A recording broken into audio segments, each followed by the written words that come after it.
Hi, this is Larry Pegram of the Leo Vinci Pegram Racing Honda. I've always got an excuse every weekend. I always say if ifs and buts were candy and nuts, we'd all have a Merry Christmas. You're listening to SoupKast. What's your excuse?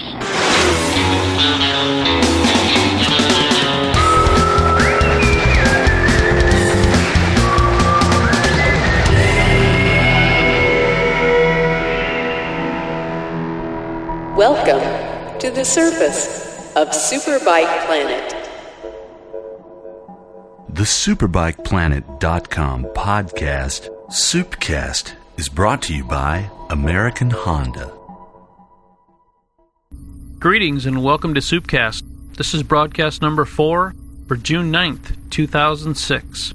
For this SoupKast, we have 2 chunks of content for you to enjoy. First up is Neil Hodgson's column from the Road America round of the U.S. Superbike Series Championship. Neil has done some traveling since he last spoke to you Soup Army type people, thus he's got a lot to talk about in his audio column. Someone recently asked what the sound is that squelches by just before Neil starts his column. That's actually Neil's Parts Unlimited teammate Ben Bostrom screaming Neil's name. We sort of used that as an intro. I'm not sure what the circumstances were that brought that about, and probably don't want to know, frankly. Anyway, without further ado, here is former World Superbike champion Neil Hodgson. Neil! Hi, this is Neil Hodgson at Road America. Welcome to my column on SoupKast. Since we last spoke at Barber, I've been pretty busy as per normal. We've had a race at the Infineon Raceway, a test at Miller, the new motorsport park in Utah, and I've just completed my race here in Road America. Also, I've been back to the Isle of Man, so I'm going to probably bore you for about 20 minutes and tell you what I've been up to. At Sears Point, we had a mixed weekend, really, nothing too exciting. I had a 5th and a 4th place. Sears Point is a very technical little twisty track, quite similar to the Barber circuit. That's a twisty track as well. So we just seemed to lack in a few places. Normally coming out of the slow corners I was losing on acceleration, as per usual to the Suzukis. But I had a good race in the first race. I finished 5th. I had a good battle with Yates and De Hamel, but near the end of the race, to be totally honest, I'd just worn my tyre out trying to stay with them. In the second race, we actually made quite a lot of setting changes to the bike, which seemed to help it a lot, and I was able to secure a 4th place. And I wasn't that far off Mladen. Actually, yeah, I wasn't that far off Mladen in the second race, which was quite bizarre to be able to see him, because all last year and certainly this year I've not even had a chance to see Mladen, so he was even in view when I saw the checkered flag. So I was quite pleased with that. Just skipping back actually before the race at Infineon, I'd gone home for 10 days. I think we had 2 full weekends off, so I'd got some business and some family to see back in the Isle of Man. So I went back for 10 days. It was good to get back to the island. Nothing much had changed. Everybody was getting ready for the TT, because that's on now actually. Surprisingly enough, the weather was really, really good, and I ended up getting a better suntan in the Isle of Man than I got in California, which was a bit weird. So, you see, things like that are very important to English people. Your suntan, your level of brownness is quite important. But yeah, nothing too exciting, just getting home, seeing the family and friends, and then it was back then to Infineon. So anyway, after Infineon, we went to Miller, which I've got to say I'd heard a lot about, so I was quite excited to get there, because everybody that I'd spoken to that had seen the circuit said it was like a European track, and very safe, and quite an exciting new development. Anyway, we got there, and I've got to say I walked the track and was a little bit disappointed. I thought the track looked nothing special, to be honest. I actually thought it looked a little bit too slow, a bit twisty. Anyway, when we got on the track, I was completely wrong, as normal, and the track's absolutely brilliant. It's, in my opinion, it's the best track in America. Certainly the facilities are the best in America, but I'd say the layout of the track is the best in America. It's very safe, it's a long lap, and it's got a bit of everything. So funnily enough, my teammate was fastest there. Ben's been having a tough year so far, and he was fastest in the test. I think I was about 5th fastest, but only 0.4 behind Ben. So I think it's really hotting up to be a really good race at Miller. So we're going there in about, in about 2 weeks' time, I think. So here we are in Wisconsin. I've got to say, there's a few things stood out. Everywhere seems to sell cheese, which I don't really understand. They must make a lot of cheese over here. And there's certainly a lot of cops on the freeway. I know that because one very kind gentleman decided to stop me and have a kind word in my ear and explain that I was going about 20 miles an hour over the speed limit. So thankfully I've still got an Isle of Man driving licence and my rental car agreement, and I don't actually think he could understand my accent, so he just let me go with a sort of slap on the back of the hand, so I was quite pleased about that. But I've got to say, I do like Wisconsin. I think it's quite a different sort of place. It's very green, and Road America Race Circuit it's a cool place. It's very, very fast. It's the fastest track we go to, apart from Daytona. And it's extremely narrow, which emphasises the speed. So when you come up and over the start and finish line doing probably about 180 miles an hour, as you enter turn 1, the track's so narrow that it feels like you're doing sort of 250 miles an hour. So it's quite an exciting place. I've got to say, we've had a tough weekend here again. Sorry for saying the same old complaints. Another tough weekend. I had a lonely 5th place yesterday, and to be totally honest, it was an uneventful race. And then today, I had a electronic problem with the bike in the second race, but thankfully it got red flagged after about 6 laps. So that enabled us to make some electronic changes to it. And in the restart, the bike felt completely different, and I had a good dice with Aaron Yates and was looking like I was going to finish 5th. And then as I came out the last corner, Miguel de Hamel ran out of petrol, which was really good. So that it sort of made the weekend, to be honest. I know it sounds quite horrible to be pleased at someone else's misfortune, but that's the game we're in. So when I saw him struggling up the hill to get to the finish line, I was quite pleased when I sort of flew past him and took 4th place. So it looked like Mladen had a good weekend. I can't believe how fast he went in the race. He smashed the lap record by well over a second, and it now looks like the confidence is going to sway his way. This sport's all about confidence, and now it looks like Mr. Speeds is going to be on the back foot for the next few rounds. Before the Infineon race, I actually got up there on early Thursday morning, and was sort of fortunate enough to visit a few children's hospitals. Someone asked me, I don't know, about 2 months ago if I wanted to go and visit some children's hospitals. So I said I had nothing to do on Thursday, so I thought it were a good idea just to pop in, try and put some smiles on some faces, and we give away loads of free T-shirts and hats, and we visited 2 different hospitals. It was really... It's a strange experience, actually, because you come out feeling... obviously, you feel pleased you've done something, but you also feel then very upset when you realise how unfortunate a lot of young people are. So that was something that I actually enjoyed doing. And then that night, they had... in Sacramento, they had like a bike night, which was organised by this real character, and to be honest, it turned into a bit of a disaster because they didn't have a PA system. So it was in a Hard Rock cafe, and it was full of people talking, and no one could really hear. So and also I went to Connecticut after the Miller test, so I've been pretty busy. I went to Connecticut to do a dealer day there, just spend the day in a Ducati store, and it was a really well organised event. Met loads of really cool people, and went somewhere else that I'd never been to, Connecticut. I didn't even know where it was. I thought it was in California. I was devastated when I got on the plane and I realised I had to fly for 5.5 hours. So no one had explained that to me at Ducati. So when I came back, I wasn't very happy because I was shattered. So it all made sense why I had to go the night before. But so from now on, I'm buying a big map of America and I'm going to put it in my office so I can start to understand where these places are, because I keep forgetting how big it is. So there you go. So that's it for this column. Hopefully I'll check in again as soon as possible.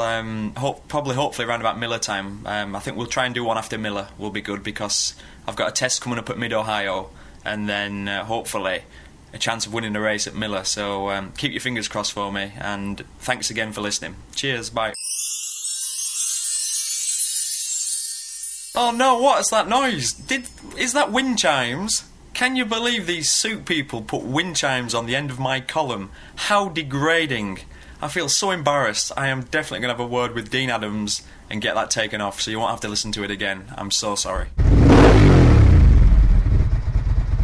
Hey, the wind chimes are better than the cowbells we were going to use, Neil. We'll get SoupKast sound engineer Phil Fusen to look into this wind chime issue. Up next, Evan Williams and I discuss the Road America round of the U.S. Series and also list which tracks we feel are the best in the U.S. and why. Hi, we've got another Dean and Evan chat for you here on the SoupKast. We were at the Road America Superbike race for the weekend and drove to the palatial Soup compound late last night, arrived about 3 o'clock in the morning, got a couple hours sleep, and we're back on the job. We're chatting now with Evan Williams, and Evan and I will discuss the Road America weekend and some other topics, I guess. Evan, go ahead.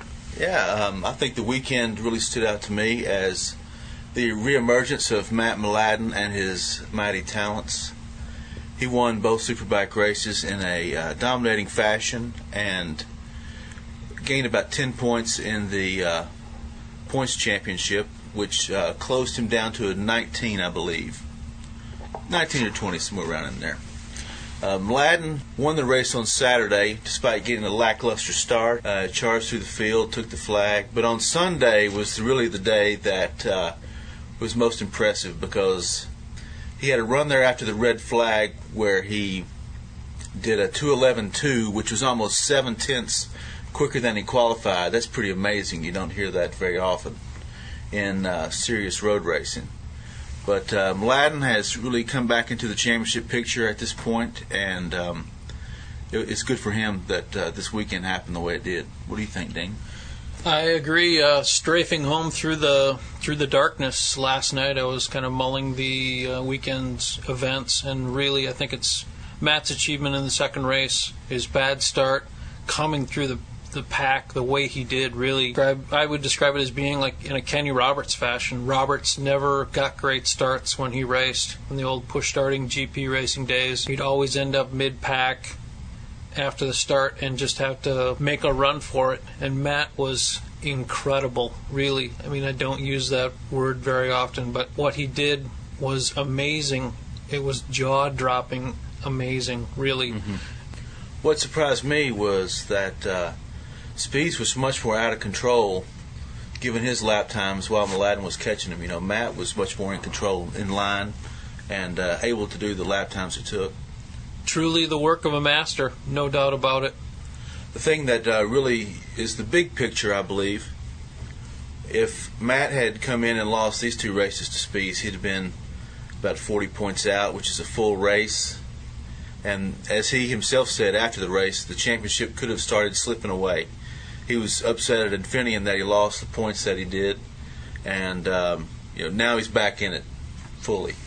On a personal level, I think we're seeing a new Matt Mladen, really. The performance that he showed this weekend was certainly impressive, but, a couple of things occur to me.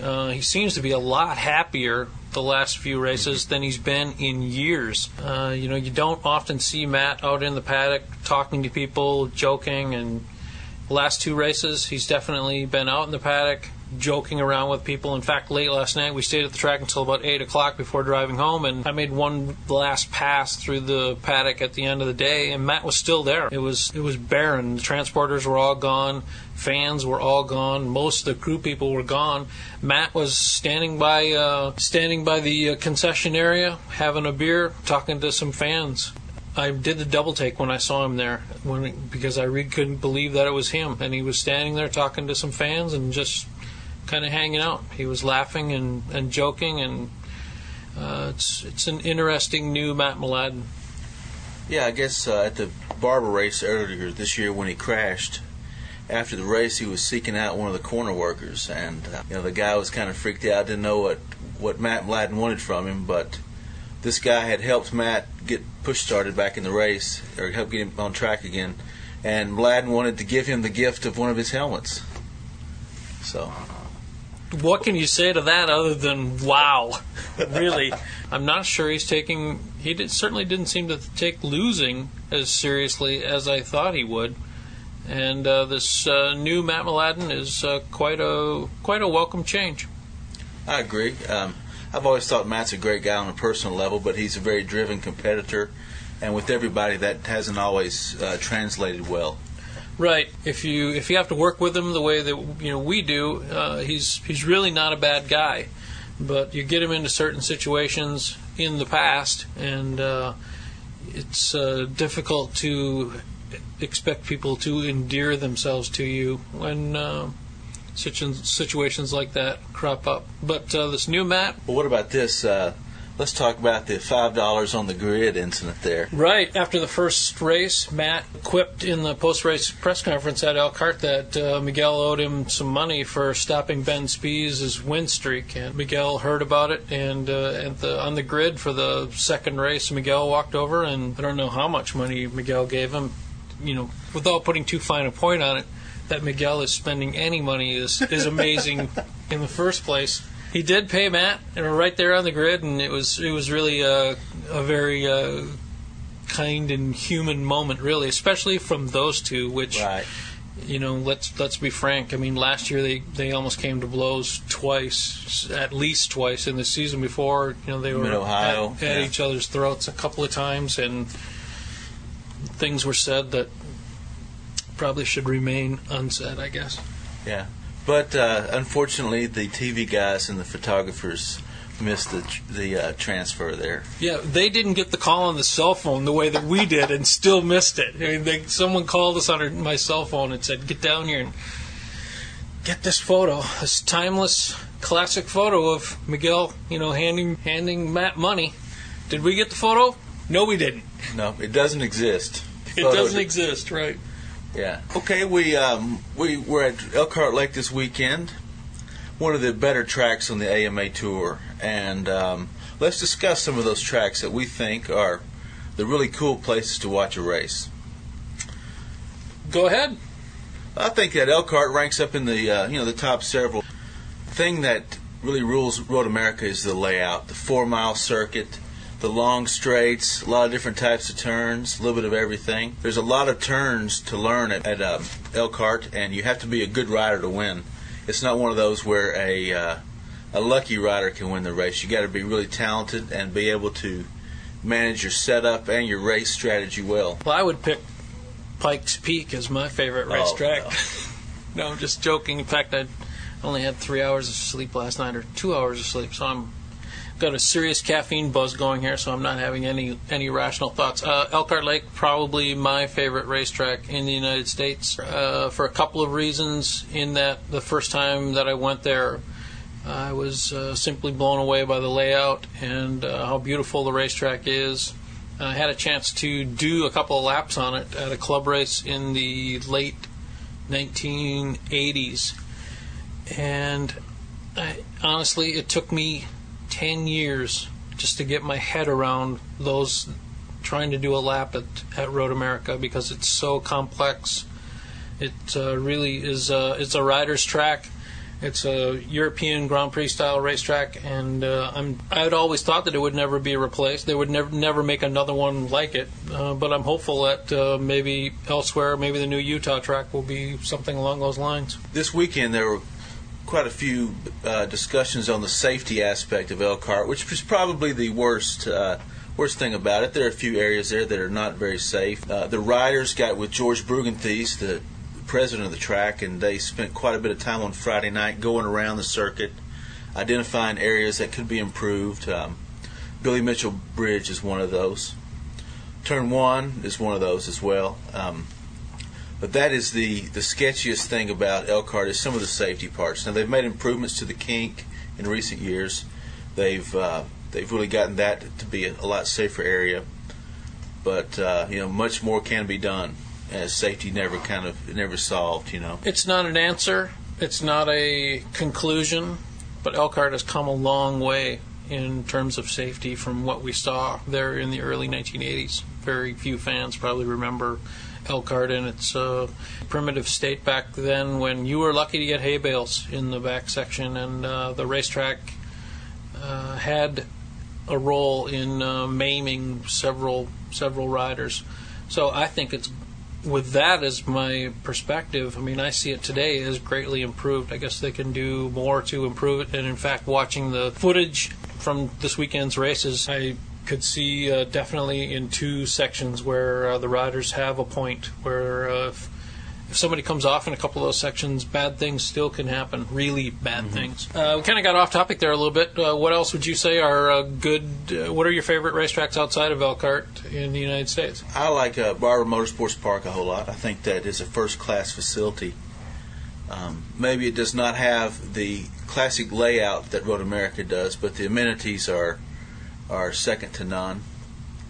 Laguna Seca is another track that's come a long way. Of course, they have the Grand Prix there, and they've put a lot of money into that place. I'm still not convinced they have a very good traffic plan, and that's the downfall of that track. Those are the tracks I see as the top level.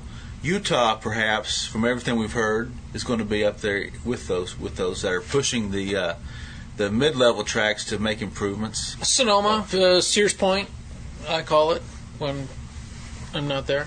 Yeah, definitely Sears Point's for a couple of reasons, in that they're very proactive, fixing the racetrack and improving facilities, and good crowd. And when the weather's good, there's not a better day than a day at Sears Point if you've got good weather. True. Road Atlanta is a track that gained a lot of momentum in the mid-'90s and made some improvements, but it seems like they're kind of stagnated at this point with their race. I just, from a safety standpoint, I've told the story privately several times about going there the first time with Brian Nelson in the late 80s or the early 1990s and driving through the night and getting to Road Atlanta in the morning and getting out of the car, and we kind of walked over by the track where the old press center control tower was, and Brian's kind of bolting lenses and camera bodies, and I'm looking out and practice is going on, and it's just starting and bikes are coming towards us. I can hear them coming over the hill, and I said to Brian, well, where does the track go? Through here. Where is it? And he said, it's right there in front of you. And it was the track that's there now with the last turn with the massive lack of runoff in the final turn. And I said, no way. That can't be the track, Brian. That's got to be an access road. And he said, no, that's the track. And I just said, no way. Just as the bikes crested the hill and strafed by right there with scant, 2 feet of runoff room, and they're going through there in the middle of fifth gear. So I've never been a Road Atlanta guy, but I'm definitely grateful for any road course that we have in the United States these days. Yeah, my best story about that turn is when our old pal Marty Craigle raced there for the first time, and he was in a front row press conference or something like that. And they asked him what he thought about the track, and he said, I've raced in Australia, I've raced in England, and there's a lot of crappy tracks around the world, and I've probably done a lap of all of them. But that last turn at Road Atlanta is the worst turn in the world. I would certainly concur. There are racetracks in England that have more runoff than that. And if you've been to some racetracks in England, you know what kind of statement that is. Yeah. I think a lot of the track, because it's kind of a classic road course, and they have a pretty good following down there with the fans, and people seem to have a good time. But that's one of those mid-tier racetracks that needs to either move up or going to face serious problems in the years if these tracks like Barber and Utah keep getting built.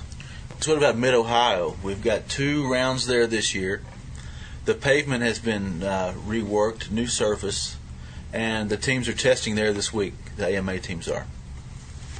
What do you think about it? Silence.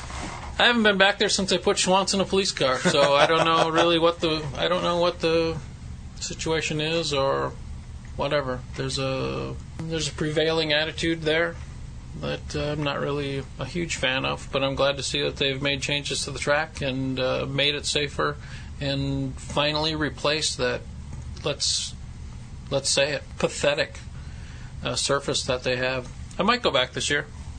We'll see. Yeah, we've got the 2 rounds, and it seems that it was a trade-off. They get the second round if they redo the track. It's no lie that Mid-Ohio's had some problems with the Champ Car IRL war over the years, and that superbikes are their biggest event.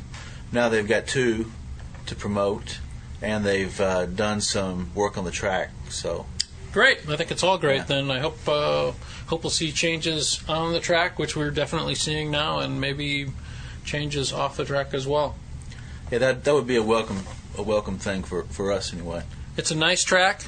It's a good layout. It's a great layout. It's a very nice track for the fans, for spectators. But it's definitely not the most friendly racetrack we travel to and we have to work at. Would you agree with that? Amen. Okay, that'll do it for this SoupKast. We'll be back very soon for another broadcast. Pass the word on to your moto friends that Soup has invaded iTunes to check us out, won't you?